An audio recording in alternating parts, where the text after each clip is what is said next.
In 1513, a disgraced diplomat sat in a cold farmhouse outside Florence. He had been tortured, imprisoned, and exiled from the political world he loved. And in that exile, Niccolò Machiavelli wrote a book so dangerous that for 500 years, people have tried to burn it, ban it, and bury it. But the prince refused to die because it told the truth about power. Not the truth we want to hear, not the truth that makes us feel good, the raw, unfiltered truth about how the world actually works. Kings feared it, popes condemned it. His very name became a synonym for evil. Machiavellian Power Truth. But here is what nobody tells you. Every leader who condemned this book in public, read it in private. Every ruler who called it immoral, followed its advice. And today, 5 centuries later, Machiavelli's observations about human nature remain so accurate, so uncomfortable, and so undeniable that this book is still required reading in every serious school of politics, business, and strategy on earth. The question is not whether Machiavelli was right. The question is whether you are ready to hear what he had to say. Before we can understand why the prince terrifies people, you need to understand the man who wrote it. Niccolò Machiavelli was not some armchair philosopher dreaming up theories. He was a senior diplomat of the Florentine Republic for 14 years. He negotiated with kings. He studied armies. He watched empires rise and collapse from the inside. I have not found among my belongings anything I hold so dear as my understanding of the actions of great men. Then in 1512, the Medici family returned to power. Machiavelli was arrested on suspicion of conspiracy, thrown into a dungeon, and subjected to the strappado, a torture where your arms are tied behind your back and you are hoisted into the air by your wrists until your shoulders dislocate. He endured 6 drops and never confessed. Released but broken, banned from politics, he retreated to his farm. And every evening he would put on his finest clothes, enter his study, and commune with the great thinkers of antiquity. It was there in that desperate solitude that he distilled 14 years of watching power operate into one slim volume, a book written not for philosophers but for a prince. But what he actually created was a mirror that showed humanity its own face. Here is what made the prince so revolutionary and so terrifying. Every political thinker before Machiavelli described how rulers should behave. Plato imagined philosopher kings. Aristotle wrote about virtue and leadership. Christian thinkers demanded that princes be pious, honest, and merciful above all else. Should versus reality. Machiavelli looked at all of this and said something no one had dared to say. He said these ideals are beautiful, but they are fantasies. He did not write about the world as it should be. He wrote about the world as it is. The gap between how people live and how they ought to live is so wide that anyone who ignores reality to pursue an ideal will destroy himself. That single observation shattered 5 centuries of political philosophy, because Machiavelli was not teaching cruelty. He was describing a brutal reality, that leaders who cling to moral perfection in a world full of people who do not play by the same rules will inevitably be crushed. If this ancient wisdom about human nature is resonating with you, hit like and subscribe to unlock more treasures from the vault. Because what comes next might permanently change how you see the world, and this leads us to the most misunderstood concept in the entire book. Machiavelli asked a question that still haunts us. Is it better to be loved or feared? His answer shocked the world. It is much safer to be feared than loved, if one must choose. Now, before you judge that statement, listen to his reasoning. Machiavelli observed that love is maintained by a bond of obligation, and because people are selfish by nature, they will break that bond whenever it serves their personal interest.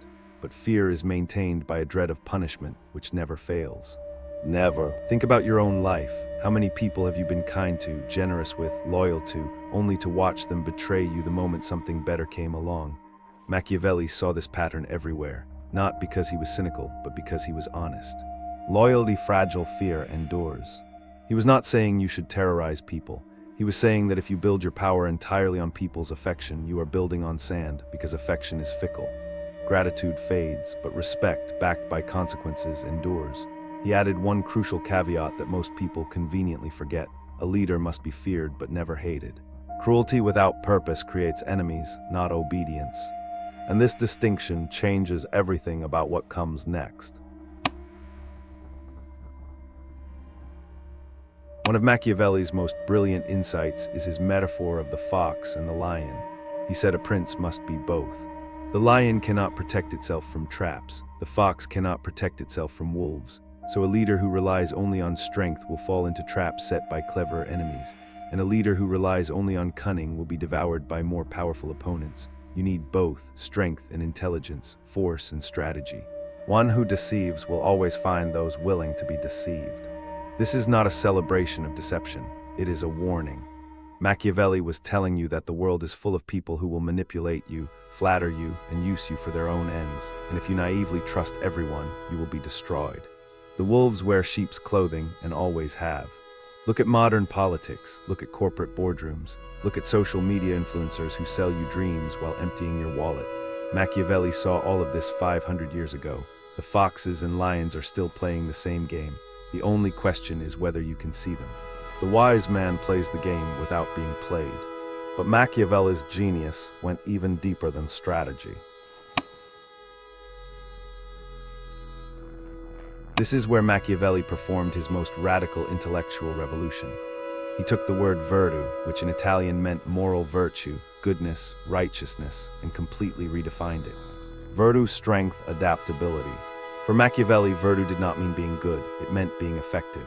It meant having the skill, the courage, the adaptability, and the willpower to navigate whatever circumstances life throws at you. A prince with virtu knows when to be generous and when to be ruthless, when to keep promises and when breaking them is necessary for survival, when to show mercy and when mercy would be weakness. The prince must learn when not to be good. This scandalized the church, this horrified moralists, but think about it honestly. Do you admire leaders who blindly follow rules even when those rules lead to disaster? Or do you admire leaders who adapt, who read the situation, who do what is necessary even when it is difficult? Goodness without strength is merely weakness waiting to be exploited. Machiavelli was not attacking morality. He was attacking moral rigidity, the inability to adapt, to respond, to act decisively when the world demands it. And this connects directly to his most powerful concept. Machiavelli believed that half of everything that happens to us is controlled by fortuna, by luck, by chance, by forces beyond our control. But here is his genius. He compared fortuna to a raging river. When the river floods, it destroys everything in its path. There is nothing anyone can do. But in quiet times, wise leaders build dams and channels so that when the flood comes, the water is directed rather than destructive. Fortune is the arbiter of half our actions, but she leaves the other half to us. This was revolutionary. In a world where people believed everything was controlled by God's will or fate, Machiavelli said no. Half is yours. You cannot control what happens to you, but you can prepare.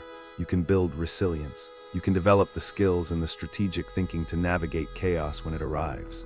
Prepare, adapt, survive.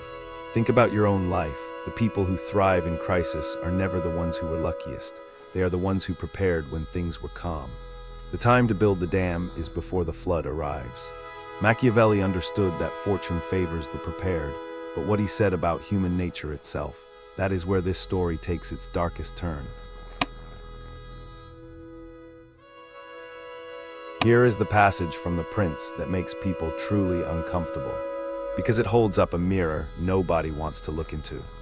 Machiavelli wrote that men in general are ungrateful, fickle, hypocritical, cowardly in the face of danger, and greedy for profit. When you benefit them, they are entirely yours. They offer you their blood, their property, their lives, their children, when the danger is distant. But when danger approaches, they turn away. Betrayal. Brutal, absolutely, false. Look around you. How many friendships dissolve when one person succeeds and the other does not? How many people promise loyalty and vanish at the first sign of trouble? How many relationships are maintained only because both parties benefit? Machiavelli did not invent human selfishness. He simply refused to pretend it did not exist. And this is precisely why people hate this book, not because Machiavelli was wrong, but because he was right. Uncomfortable, undeniable truth. He stripped away every comfortable illusion about human goodness and showed us what lies beneath, not to make us despair, but to make us realistic. Because you cannot navigate a world you refuse to see clearly, and what happened to Machiavelli for telling this truth reveals the greatest irony of all. In 1559, Pope Paul IV placed The Prince on the Index of Forbidden Books. It was officially banned by the Catholic Church. 1, called a handbook of tyranny. 2, accused of promoting godlessness. 3 blamed for corrupting rulers. 4 banned across Catholic nations. But here is the supreme irony. The very popes who banned the book were practicing everything it taught. The Borgias, the Medicis, the political machinations of the Vatican itself were living proof of every single observation Machiavelli made. Everyone sees what you appear to be, few experience what you really are. They condemned the messenger for describing the message they were already living. Rulers across Europe publicly denounced Machiavelli while privately keeping copies of the prince on their bedside tables. Frederick the Great of Prussia wrote an entire book called Anti-Machiavel, rejecting the prince, then spent his reign following Machiavelli's advice to the letter. Hypocrisy, power control. They banned the mirror because they could not stand their own reflection.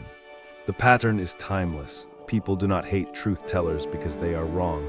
They hate them because they are inconvenient. But what does all of this mean for you right now in the 21st century? Look at the world around you right now. Every corporation, every government, every institution operates on principles Machiavelli described 500 years ago.